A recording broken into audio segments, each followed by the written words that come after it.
Hello, everyone, and welcome to my channel. My name is Dr. Karachi, and in this video, we're going to talk about enumeration. Now, by the end of this module, you should be able to describe the enumeration step of security testing, enumerating Windows OS and Unix OS targets. Now, enumeration refers to the process of extracting information from a network about the following, like any resources or shares can be found on the network. You'll be able to learn about the network topology and architecture. You'll be able to obtain information about the username or groups assigned on the network and any information about the users and recent login times. Now, of course, port scanning and footprinting can be used to help you determine what operating system is used, and this is covered in details in the previous video lecture about port scanning. So, however, enumeration is more intrusive, okay, because it does more type intensive scanning than normal scanning. Okay. One of the reasons is why, because it's trying to attempt to access the resources. That's what makes it more intrusive. Now, you might be asking, how can enumeration assist an attacker or an ethical hacker? I mean, the first one, okay, uh, obviously, before we jump into tools used for enumeration, I mean, we need to understand how can enumeration assist an attacker or an ethical hacker, or what types of enumeration, what tools and techniques used, what is the importance and implication of the enumeration. Now, the first one here, how it can assist attacker or ethical hacker, identifying exploitable vulnerabilities. Knowing the operating system allows the attacker to search for specific vulnerabilities that are known to exist in that system, like various databases, such as common vulnerabilities and exposure CVE list can provide detailed information about system vulnerabilities, including those that are operating system specific. Now, another thing here, attack tools customization. Well, many hacking tools and frameworks offer modules that are designed for specific operating system. Like, for example, Metasploit includes different payloads and exploits for various systems. Being aware of the operating system in use enables the attacker to choose the most effective tools and tactics. Now, improved social engineering, you see, with the knowledge about the target operating system, an attacker can customize phishing attacks or other social engineering tactics. For example, if the attacker knows that the target system is a Windows machine, the phishing email could include an attachment that exploits a known Windows vulnerabilities. Another thing here, we have user enumeration. If operating system have different user management structures. Knowing the OS can help an attacker in enumerating user accounts, thereby making unauthorized access easier. For example, like Unix-based systems and Windows systems store user information in different ways and locations. Now, process enumeration, well, different operating systems run different sets of processes and services by default. See, by identifying these, an attacker can gain a better understanding of what kind of software might be running on a target system. This can further help in identifying vulnerable software application that may be exploited. Okay, what about configuration weakness? Different operating systems have different default configuration, some of which may be insecure. For example, like certain versions of Windows have features like guest accounts or vulnerable SMB configuration enabled by default, which can be exploited by the attacker. Now, decision making for post exploitation, you know, Activities in the post exploitation, such as privilege escalation and data exfiltration, can depend heavily on the type of operating system involved. The attacker may employ different techniques for different operating system to evaluate privileges or move across within the network. Now, resource and time optimization. Time and computational resources are crucial in ethical hacking or, the pen testing, basically. Knowing the operating system can help in optimizing both. Targeting a system without knowing its operating system may lead to wasted time and resources. And finally, mitigation and defense. You know, Understanding how attackers can enumerate and exploit OS is crucial for cybersecurity experts. This knowledge is invaluable for configuring IDS, IPS, implementing also, system like security information and event management SIM solution, and generally hardening the security position of the network. All these will help you to accomplish these tasks. Now, what are the types of enumeration? First one is network enumeration. You know, this involves identifying active hosts, open ports, and services running on the servers, or even operating system as well. This often involves the use of tools like Nmap and Ncat, you know. Again, for operating system enumeration, also depending on operating system, you need to identify, the type of open ports, services, as well as, time to live analysis or TCP/IP stack fingerprinting. Now, application enumeration, you need to find out the versions and the type of web servers, database servers, and other software to identify vulnerabilities specific to them. Now, basically, we have also user enumeration. Okay. Now, user enumeration attempts to identify valid usernames, group memberships, or roles through brute force attacks or other techniques. We have service enumeration, identifies specific services running on a target's host which may involve querying services directories like LDAP or using specialized tools like SNMP walk, for SNMP services. Now, file and share enumeration identifies shared resources, folders, and files that may be accessed remotely, often using SMB or even FTP. Now, what are tools and techniques used in enumeration? We got port scanning, using like Nmap, okay? Banner grabbing also, retrieving service banners, identify software versions. Please check my YouTube channel how to do banner grabbing using tools within Kali Linux. You got also SNMP enumeration, you know, utilizing tools like SNMP walk or SNMP enumeration, which is, it's called SNMP ENUM, from enumeration to gather information through the SNMP. LDAP enumeration also as well, querying the lightweight directory access protocol, LDAP, to capture information about the network resources and user identities.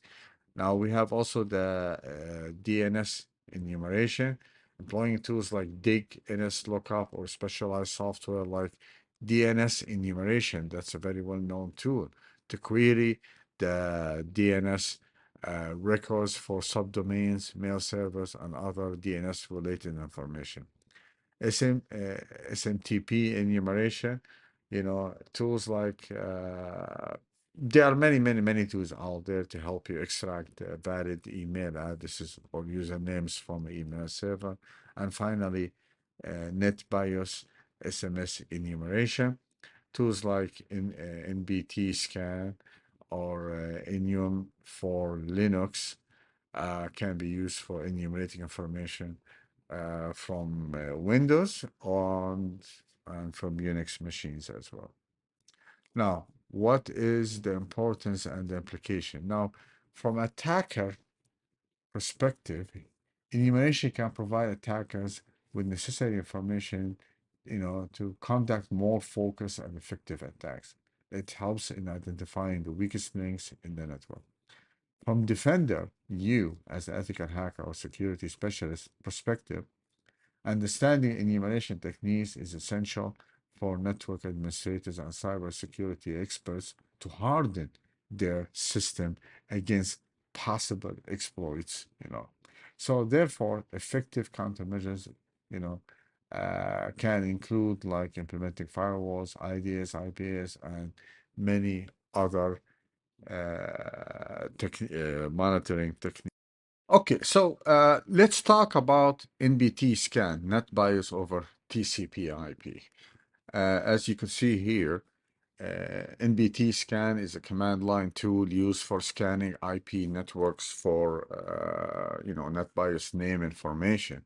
And by the way, net bias stands for Network Basic Input Output System, which is a protocol used in older versions of Windows for various network related tasks, such as name resolution. Now, this command is primarily used to enumerate net bias names and associate information on the network. It queries devices within a given range of IP addresses and retrieves information related to net bias information, as you see here on the screen. Now, so what are the main features? First of all, okay, it's net bias name enumeration. It gives you a list of net bias names associated with each IP address, as you see it right here, which can include, net bias name, computer name, the role, okay, and the user, as well as the MAC address. And here you can see that it gives you the MAC address and the service identification. Like, for example, if it's a server, or it could be even a domain name, it will tell you. Okay, it's very easy to use, not really difficult to learn. Now, let's look at enumerating Windows operating system.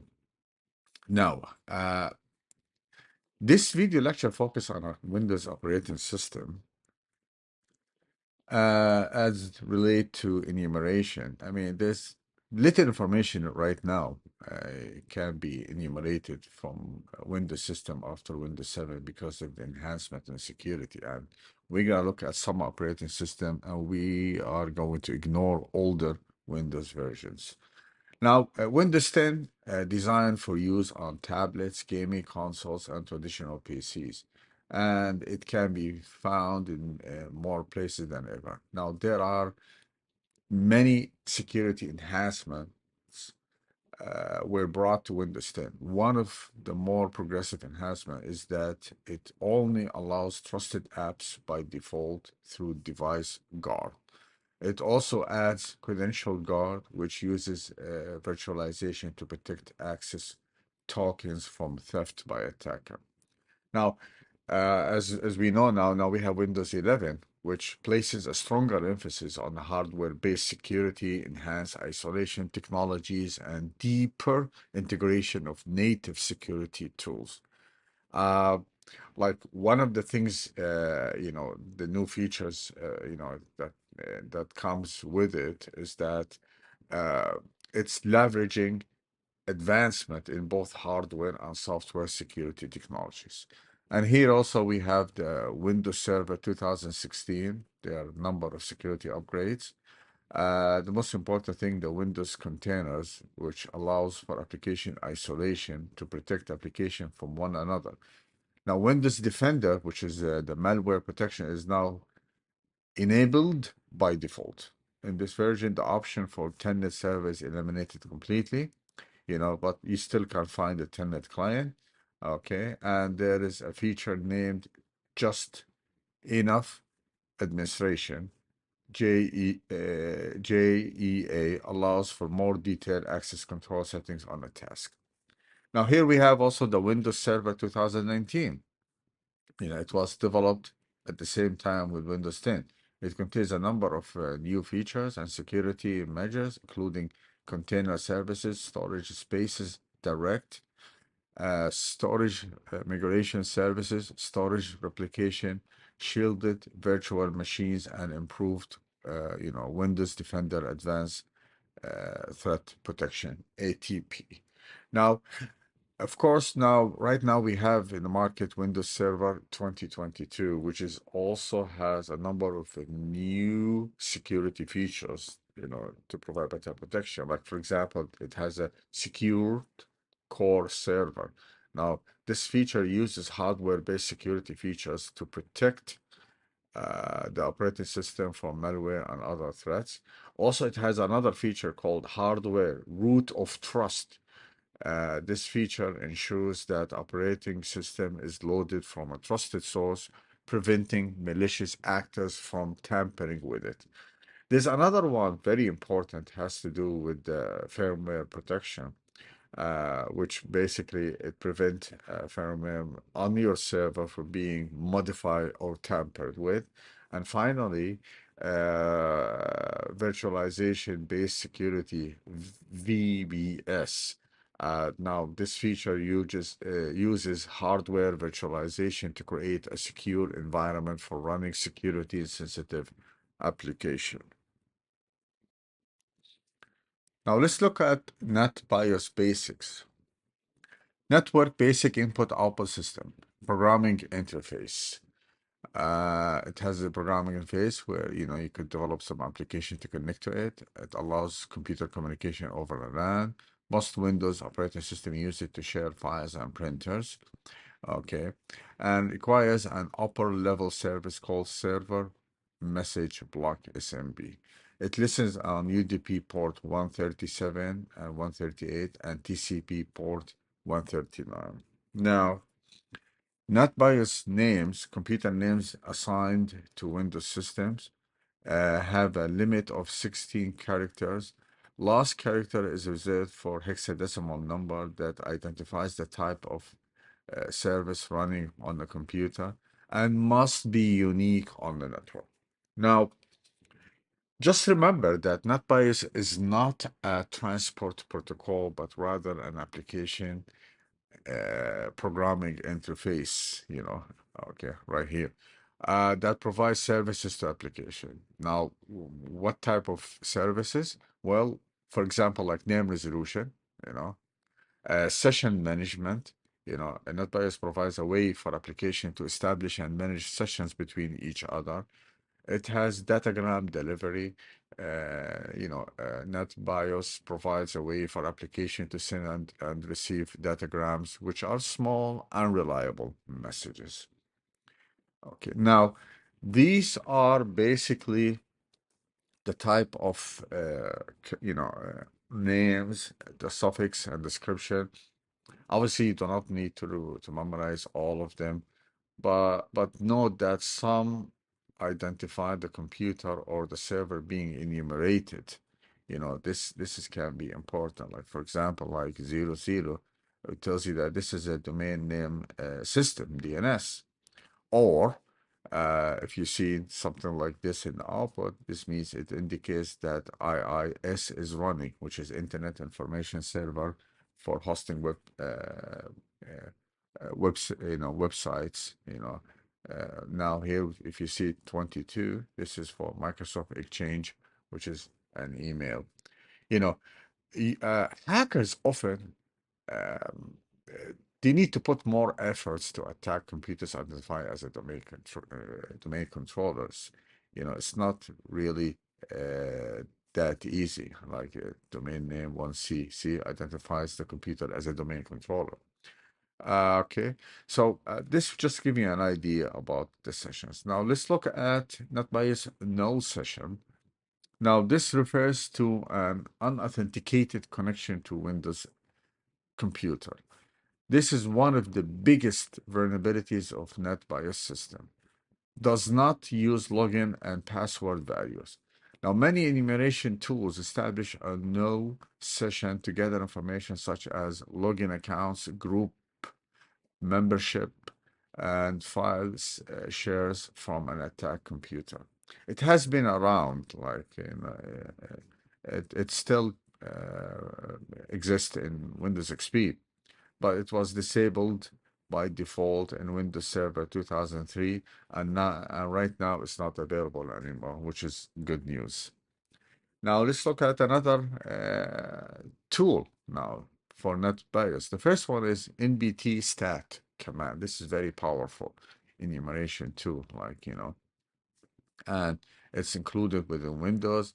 It basically displays the net bias table. You just have to type nbt stat -a IP address. Of course, it comes with many switches. It's good to become familiar with them. And here you can see the name, the type, and the status of it. And here just an example of the command switches. -n list locally registered net bias names.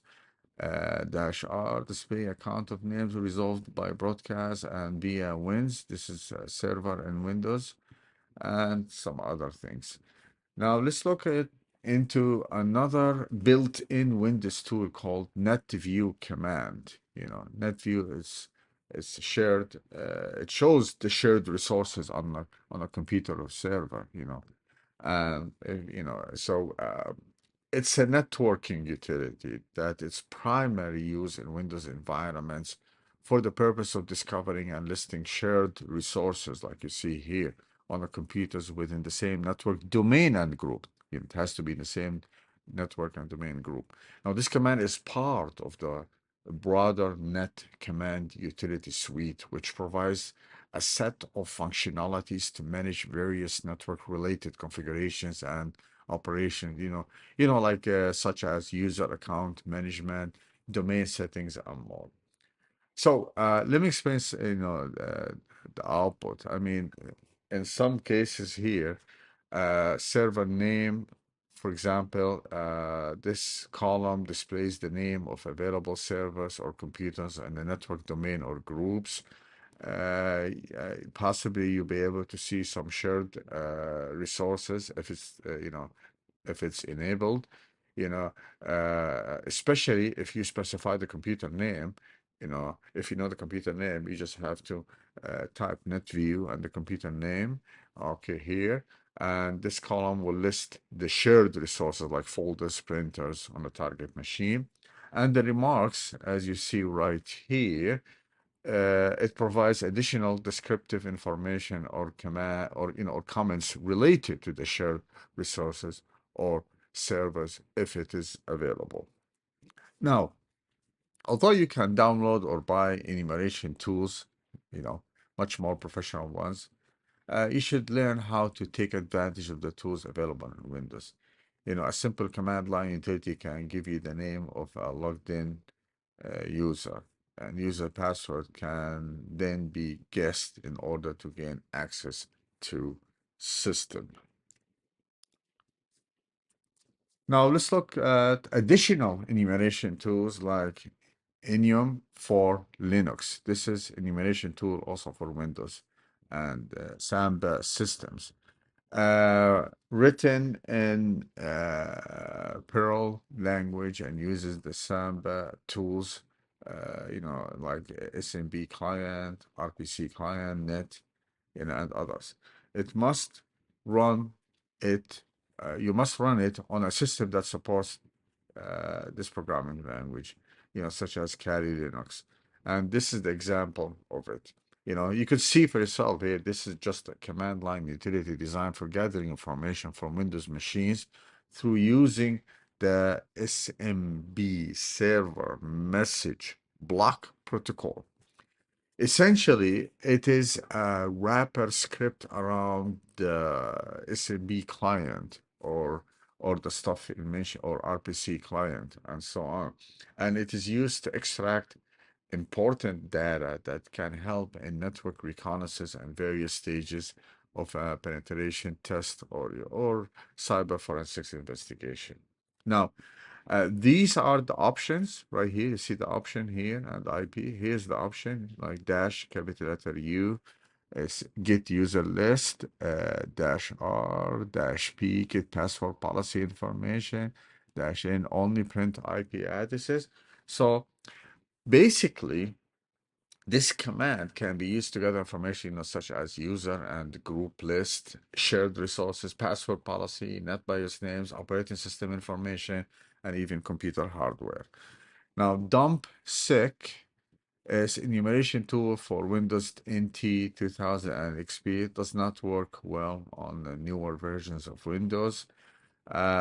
Produced by this company, it allows users to connect to server and dump the following information like permissions for shares, printers, registry, policies, rights, and services. Now, another good command is called Hyena. This is excellent GUI tool for managing and securing Windows operating system. And it has very easy to use interface. You can see that these existing defined queries and default views and some other attribute information related to the users. It gives security professional a wealth of information.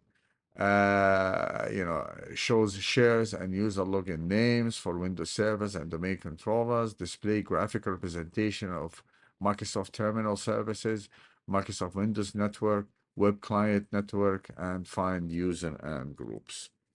Now, another one can help in gather or doing enumeration nicely. It's the OpenVAS, okay, and Nessus Essentials.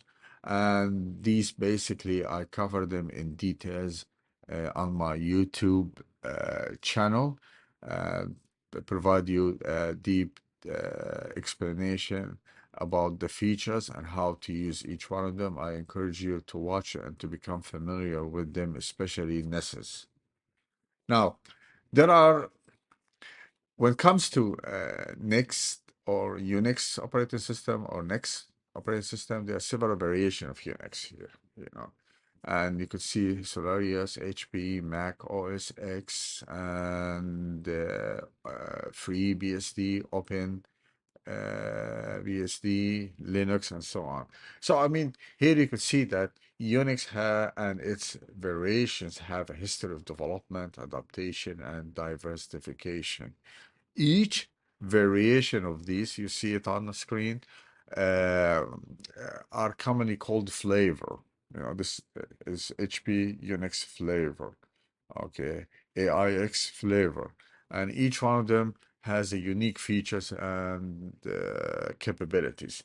Now, like for example, like Solaris, it was originally developed by Sun Microsystem, now owned by Oracle, and it's known for its scalability and stability also as well, especially for Spark systems.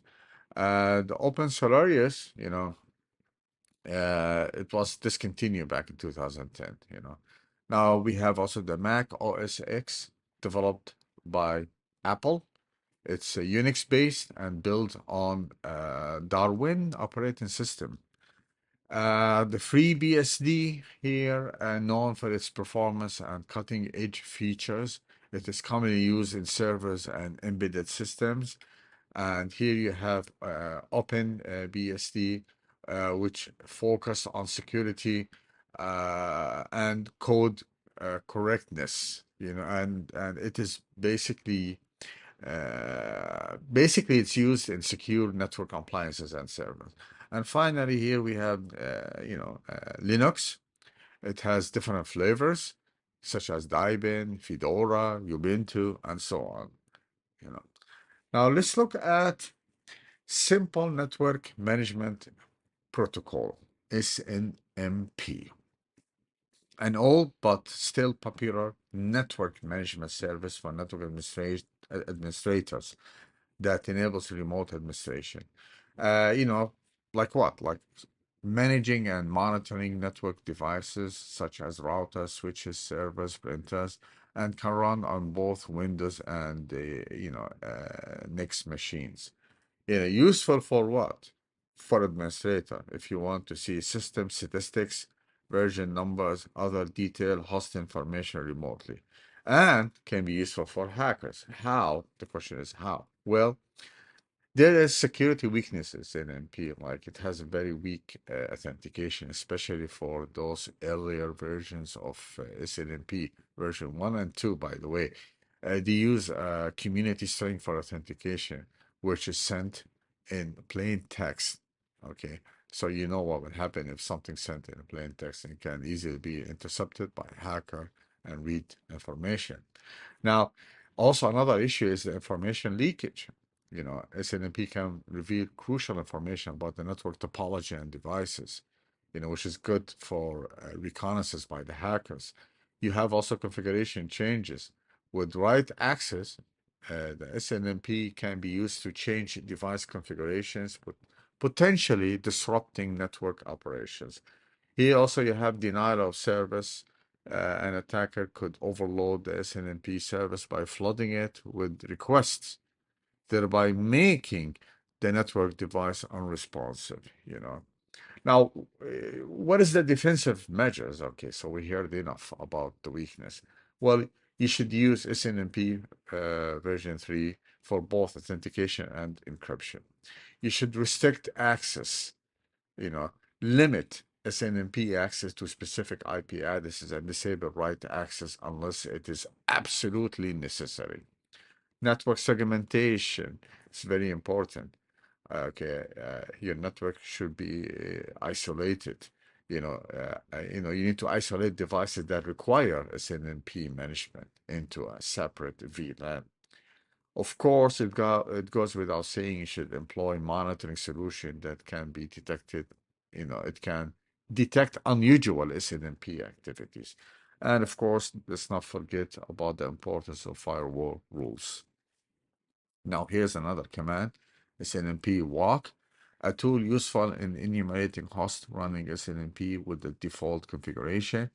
If attackers know the processor architecture and the detailed version number of the remote operating system, they can have an easier time finding exploits that will be successful. Now, this SNMP listens on port UDP port 161 and usually runs on network hardware such as routers, switches, and firewalls. And here's example of the output of using SNMP walk command. Okay. Now, here's also another tool, Nessus. It's, very famous. This shows you the information discovered about Ubuntu 15.10 system. Nessus is very powerful tool. And you got also Nmap script scanning can also help you gain some information about remote Unix different flavors host. And you can see here the detail of the Nmap output here by using specific command switches. To learn more about Nmap, I strongly recommend to go to my YouTube channel, and there are 4 videos teaching you step by step about how to do Nmap, how to use it, how to run it, how to configure it, the switches with it. Now here we have finger utility. Okay, so finger utility, by the way, it's a classic Unix command line tool that provides information about system's users. Originally developed in the 70s, the utility can reveal a lot of information, like user names, home directories, shell types, and some other information. And basically, it listens on port TCP port 79. And here's finger, here's the option, and the username you want to gather information. You can see, and here you put down the host name. Here's the host name, here's the username. You specify from which machine you want to fetch the information. Okay. If omitted, it defaults to the local machine. Now, by the way, this tool fetches this data from the the two files, the UTMP file and the PASSWD files on Unix and Unix-like systems. Okay, finally, we described the enumeration step of security testing. We enumerate Windows OS targets, and we learn how to enumerate using some tools for the different flavor of Unix as targets. And finally, I want to thank you so much for watching this video lecture, and I hope you find it useful. And please subscribe to my channel. Again, thank you so much.